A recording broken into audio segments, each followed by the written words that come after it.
What's up guys, it's Van Caseman from Canadian Ophidiophile coming to you on YouTube. Hope everyone's enjoying the balmy spring weather we've been having. The snakes sure can tell the difference though, even though they're kept indoors. As you can see from the steamy windshields and all the activity going on here. So last week we talked about the condition of your animal, how to condition your animal for breeding, and how to use food availability as a trigger for females. This week we're kind of going to be talking about related stuff, but also kind of what's been happening this last week here. I also want to focus, get you guys on the inside about the breeding part of it too. To me, this is the stuff that can't just be taught on a WikiHow or in the front page of your first Google search, right? I mean, you can look up all the how-to videos you want, and until you get a few seasons under your belt, it'll always be a little bit of trial and error. Why? Because it's nature, because it's Mother Nature, because there's order in nature and there's chaos in nature. And with chaos, there's infinite possibilities and variations to everything. So without getting too philosophical there, what I'm trying to say is that we're dealing with live animals and there's too many variables to just have one cookie cutter way of doing things and looking after all of them, right? So unless you're maybe just, dealing with only one species. But so we're always tweaking and fine-tuning along the way, right? So in this video, it's not going to be about the details that you can discover by yourself along the way. I'm going to keep this a little bit general, but also give you a chance to use myself as a case study to see things in practice, right? So now let's talk about the breeding process. What I do here. The actual pairing and the mating of the adult animals. What we start with is creating a schedule for pairings and feeds and for the breeding adults, right? I'm mainly focused on increasing the frequency of feeding and also the alternating of that with the introductions too. So how it goes, basically what I do is I feed them. I'll give them 2 to 4 days to digest a meal depending on the size of the meal. So and then introduce to the mate.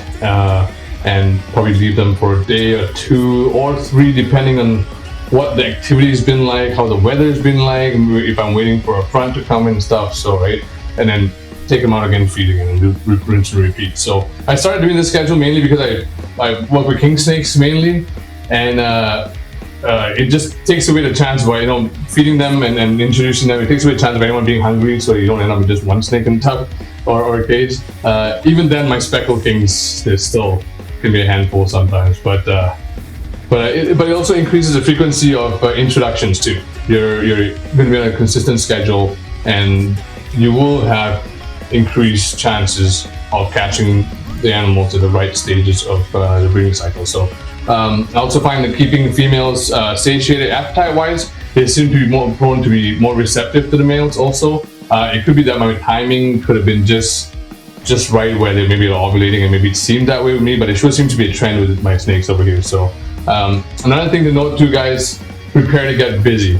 You're going to get busy during this phase, especially because you're going to be paying close attention to your animals, and I'll tell you exactly why and how in just a bit here, but for now, here's a couple of action videos.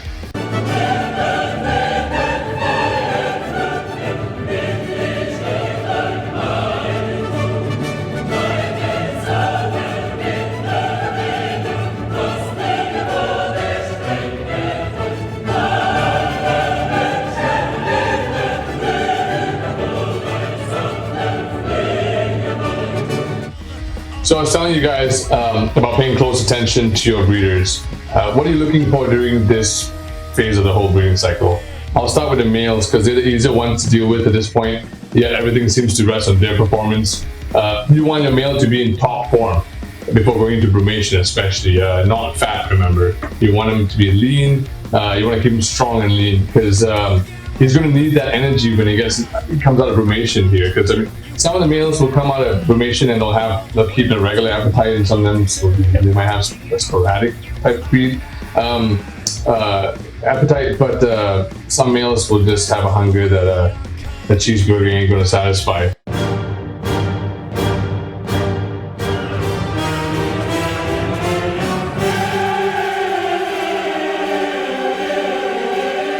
So don't be surprised if your male goes off a feed, he comes out of brumation and doesn't have a single meal at all. He's got to keep his body lean for getting around looking for his mates, right? So I'm sure some of you single guys can relate to that, but just make sure he doesn't go too long and start getting weak, because if he loses too much weight, because I say too much weight because more than often sometimes a very eager male, a good male in my opinion, who might be involved with maybe 2 or 3 females, he might even go 2 or 3 months actually without food, and there will be an inevitable weight loss, right? But must be nothing more than a good month of feeding can't recover, basically. So, because honestly, some males will breed themselves to death. Like, not exactly sure why this happens. They don't seem to get out of the breeding mode or something. Possibly because we're not giving them some kind of cue or trigger that they normally experience in the wild. I'm not sure. Could be just plain old genetics. Just watch for that, guys. Aside from that, your male usually will resume feeding as the seasonal cues change, or when the introductions stop, and when you stop the pairings and stuff too. So and that's pretty much it for males, guys. They otherwise have it pretty easy. Here's a few males getting it pretty easy. I mean, having it pretty easy.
Lots of fun around here. I'll be covering the things to watch out for with females in the next video. It has to be a little bit more in depth. I think a lot more time and attention needs to be put into that, because the whole breeding process could be really harmful to her, potentially fatal also with some females, given some circumstances and situations. So that being said, I'll try to cover to the best of my abilities the things that you can do to minimize those kind of things, and then stress and any harm coming to a female during that point to this phase. So by the way, if you guys have been checking out the soundtrack, horns out to my bros in Western Death for letting me use a brand new album in this video. Another local favorite here in Medicine Hat, Alberta. These guys have got the groove I like, man. Show them some love on the socials, man. As always, support your scene, support metal, support the arts, support anything you're passionate about, guys. Like, thank you guys so much for tuning in again for another weekly video of Brandon's Ramblings. Hit subscribe if you like watching these videos, guys. It means so much to me. Big love. This has been Brandon Caseman from Canadian Ophidiophile.